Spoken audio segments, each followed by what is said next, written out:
بسم اللہ الرحمن الرحیم۔ نحو میر، کل ہم نے پڑھا تھا افعال عاملہ کا بیان۔ معلوم ہونا چاہیے کہ کوئی فعل غیر عامل نہیں ہوتا، بلکہ ہر فعل جو ہے وہ عامل ہوتا ہے، عمل کر رہا ہوتا ہے، ٹھیک ہے۔ اس کے لحاظ سے پھر دو قسم، فعل معروف، فعل مجہول۔ فعل معروف خا لازم ہوتا ہے اور اپنے فاعل کو رفع دیتا ہے، جیسے قام زید، ٹھیک ہے۔ 6 اسماء کو نصب دیتا ہے، مفعول مطلق، ٹھیک ہے، مفعول فی، ٹھیک ہے جی، مفعول معه، مفعول له، حال، تمییز۔ یہ چیزیں ہم نے پڑھی تھی، اس کی آج وضاحت ہے، ٹھیک ہے جی۔ سبق نمبر 12، فاعل و مفاعل وغیرہ کی تعریفات۔ فاعل کی تعریف کے فاعل کسے کہتے ہیں، ٹھیک ہے جی۔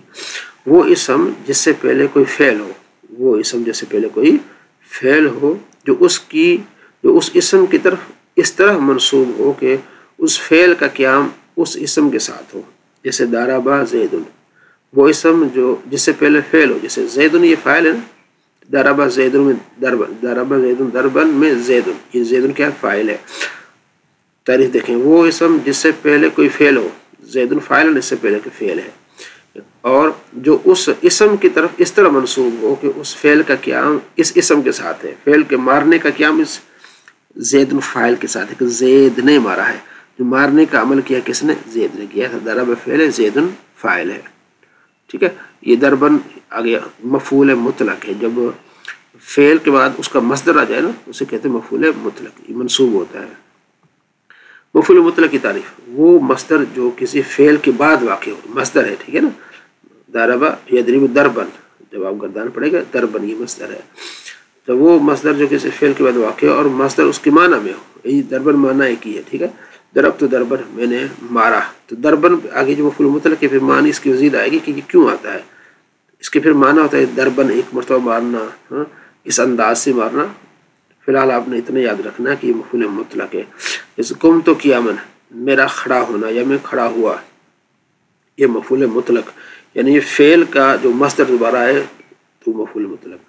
اچھا، اگر مفعول فی، وہ اسم جس میں فعل مذکور واقع ہو، وہ اسم جس میں فعل مذکور واقع ہو، اسے ظرف بھی کہتے ہیں، اور اس کی 2 قسمیں ہیں، ٹھیک ہے۔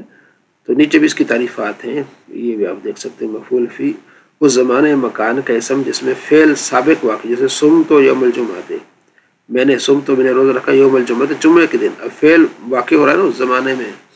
اچھا، اوپر ذرا دیکھیے دوبارہ۔ اچھا، اس کی کیا ہے جو ظرف، اس کی 2 قسم، ظرف زمان، جیسے سم تو یوم الجمعہ، سم تو میں نے روزہ کا یوم دن، الجمعہ جمعہ کے دن، ٹھیک ہے۔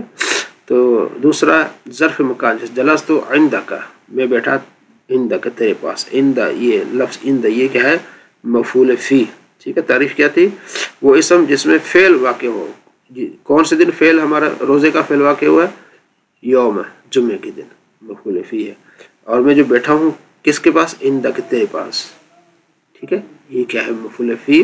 تو مفعول فی کو ظرف بھی کہتے ہیں، ظرف کی 2 قسمیں ہیں، ٹھیک ہے۔ ظرف زمان جیسے جمعے کے دن، اور ظرف مکان تیرے پاس۔ نیچے بھی اس کی پوری تشریح آپ دیکھ سکتے ہیں۔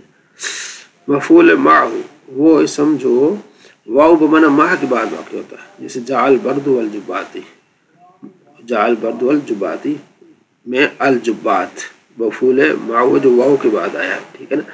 2 نمبر یہ دیکھیں، معہ واو بمعنی مع کے بعد آیا ہے، ٹھیک ہے، یعنی جاء البرد والجبات، سردی جو جبوں کے ساتھ آئی، یعنی جب سردی آتی تو جبے کو پہنتے، سردی جبوں کے ساتھ آئی، تو یہ بھی یہاں بھی دیکھ لیں، مفعول معہ یعنی وہ اسم جو واو بمعنی مع کے بعد واقع ہوتا ہے، وہ تاکہ معلوم ہو کہ اس اسم کو فعل کے معمول کے ساتھ معیت حاصل ہے، یعنی جو فعل ہو رہا ہے نا اس کے ساتھ معمول کو معیت حاصل ہے، کہ جیسے ہی جاء البرد، ٹھنڈک آئی، والجبات، 7 جبے بھی ساتھ آ جاتے ہیں۔